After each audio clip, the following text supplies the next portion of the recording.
Sejumlah warga kota Cirebon, Jawa Barat memprotes kenaikan pajak bumi dan bangunan atau PBB yang terjadi sejak tahun lalu. Kenaikan PBB di kota Cirebon terbilang fantastis, mencapai 1000%. Seorang warga bahkan mengaku harus membayar PBB hingga 63 juta rupiah pada 2024, padahal biasanya hanya membayar 6,4 juta rupiah per tahun. Menanggapi kejadian ini, Gubernur Jawa Barat Deddy Mulyadi memanggil Wali Kota Cirebon Effendi Edo. PBB Pak Gub, PBB di Cirebon Pak. Oh iya, saya tadi sudah undang Wali Kota Cirebon karena ada 3 persoalan yang saya undang tadi. Pertama, kasus penyidikan BPN Kota Cirebon. Yang kedua, kasus penyidikan Gedung Setda Kota Cirebon. Dan yang ketiga adalah masalah kenaikan pajak bumi dan bangunan di Kota Cirebon. Tadi kita sudah mendapat penjelasan bahwa peraturan wali kota itu dibuat pada waktu Kota Cirebon dipimpin oleh PJ dan kemudian sudah berjalan pada tahun 2025 ini. Tetapi saya meminta kepada wali kota Cirebon untuk membatalkan peraturan wali kota dan wali kota Cirebon menyanggupi.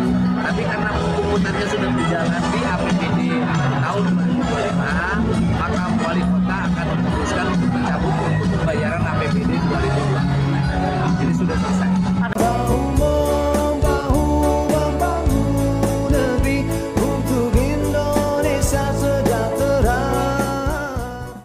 Assalamualaikum warahmatullahi wabarakatuh. Selamat malam, sampurasun.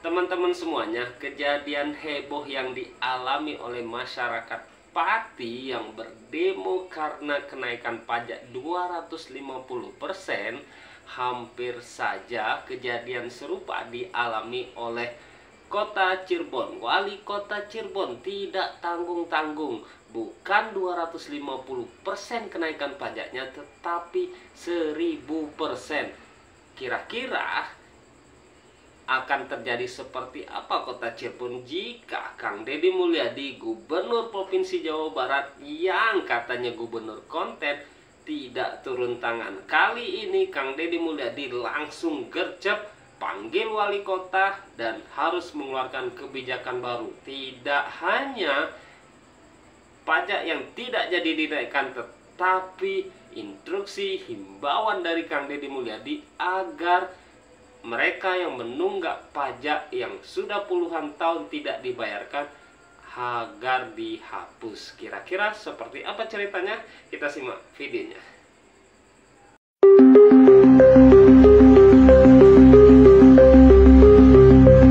Usai viralnya demo penolakan kenaikan pajak bumi bangunan atau PBB di Pati, Jawa Tengah, kini heboh hal serupa akan terjadi di Cirebon, Jawa Barat. Sejumlah kelompok warga di Cirebon melakukan pertemuan pada hari Kamis 14 Agustus 2025 untuk membahas penolakan kenaikan PBB yang tembus hingga 1000%. Mereka berharap pemerintah daerah setempat mengkaji ulang kebijakan ini karena memberatkan rakyat. Apabila permintaan mereka tidak diindahkan, tidak menutup kemungkinan aksi di Pati, Jawa Tengah akan terjadi di Cirebon, Jawa Barat. Nih kita sudah bertemu dengan wali kota Cirebon. Nih menyangkut yang rame di media sosial hari ini, kenaikan pajak bumi bangunan kota Cirebon 1000%. Gimana Pak Wali? Ya, ini kan 1000% itu kan memberatkan masyarakat kota Cirebon. Tapi dengan sebentar dulu, keputusan 1000% itu kapan? Oh, keputusan 1000% itu di tahun 2024. Saat siapa? Saat pejabat wali kota Cirebon terdahulu. Belum Pak Wali menjabat? Belum, saya belum menjabat. Jadi Pak Wali tidak naikin? Tidak naikin. Nah, tapi kan sekarang sudah ada nota keberatan itu, kemahalan. Lagi berat nih masyarakatnya. Solusi Pak Wali Kota yang dipilih oleh rakyat yang bijak walaupun pusing, gimana? Iya, walaupun pusing dengan kondisi yang ada saat ini di kota Cirebon, tapi saya berpihak pada rakyat. Tentunya saya akan menurunkan kembali keputusan yang tahun 2024 nanti. Artinya akan mengevaluasi keputusan yang dibuat oleh PJ Wali Kota terdahulu. Ya, kan akan dievaluasi dan dimungkinkan kembali ke awal sebelum keputusan wali kota itu diterbitkan. Iya. Jadi tidak ada lagi kenaikan 1000%. Siap. Berlakunya kapan? 2026, Pak. 2026. Ya, Begitu 2026. ya. Mohon nggak rame lagi, sudah dijawab oleh Papa Wali Kota yang bijak. Walaupun dada terasa sesak, keputusan itu harus diambil demi rakyat. Assalamualaikum, sampurasun, wilujeng enjing warga Jabar dan seluruh warganet dimanapun berada. Semoga pagi hari ini pagi yang bahagia, pagi cerah, pagi penuh dengan semangat menyambut kemerdekaan Republik Indonesia 17 Agustus tahun 2025 yang ke-80. Pagi hari ini saya akan menyampaikan sebuah informasi, dan ini sifatnya himbauan untuk para bupati dan wali kota di seluruh provinsi Jawa Barat, dan surat himbauannya hari ini akan diedarkan pada seluruh daerah dalam rangka memperingati kemerdekaan Republik Indonesia yang ke-80. Pemerintah Provinsi Jawa Barat menghimbau atau mengajak, karena kewenangannya ada di Bupati Wali Kota, untuk memberikan pembebasan tunggakan pembayaran pajak bumi dan bangunan perorangan untuk semua golongan terhitung 2024 ke belakang, seperti yang diberlakukan pada pajak kendaraan bermotor. Hal ini dilakukan untuk membangun spirit kita. Beban yang berat bagi masyarakat seharusnya diringankan, dan selanjutnya agar membangun tradisi membayar pajak sesuai dengan nilai yang ditetapkan dan tidak bersifat memberatkan kepada masyarakat. Himbauan ini mudah-mudahan bisa diikuti, dan semoga kita semua memiliki spirit yang sama, bahwa Provinsi Jawa Barat harus dibangun dengan kesadaran penuh dari seluruh lapisan masyarakat. Masyarakat taat bayar pajak, pemerintah mampu mengelola pajak itu untuk sebesar-besarnya kemakmuran masyarakat itu sendiri. Saya ucapkan terima kasih, salam untuk semuanya. Merdeka. Langkah gercep, satset, dan gebrakan yang diambil oleh Kang Deddy Mulyadi merupakan gebrakan yang ditunggu oleh masyarakat, utamanya Provinsi Jawa Barat.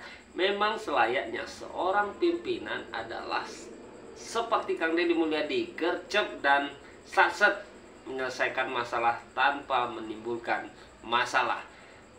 Langkah ini juga sekaligus menjadi tamparan kepada Gubernur Jawa Barat yang ketika ditanya terkait insiden atau kejadian yang menimpa salah satu kabupaten di Provinsi Jawa Tengah, itu Lutfi tidak bisa menjawab apa-apa, bahkan menyerahkan semuanya ke proses yang ada di Kabupaten Pati. Beda hal dengan yang dilaksanakan oleh Kang Deddy Mulyadi. Kang Deddy Mulyadi sebagai pembina dari Kepala Daerah Wali Kota Cirebon langsung memanggil Wali Kota Cirebon dan mempertanyakan kejadiannya seperti apa dan solusinya seperti apa, langsung diberikan oleh Kang Deddy Mulyadi. Memang tugas seorang pemimpin itu mencari formula bagaimana cara membangun daerahnya, tidak hanya mengandalkan dari pajak. Langkah dan gebrakan Kang Deddy Mulyadi juga bisa ditiru oleh beberapa kepala daerah atau gubernur dan wali kota, tidak hanya membangun dengan mengandalkan pajak, bisa mengandalkan investor, bisa mengandalkan bagaimana efisiensi anggaran yang selama ini berlaku tetapi itu tidak termanfaatkan dengan baik, maka efisiensi anggaran itu bisa untuk membangun daerahnya. Oke, hatur nuhun udah menyaksikan, kita kawal terus kebijakan dan gebrakan gubernur kesayangan kita. Hatur nuhun, terima kasih, sampurasun, bye-bye.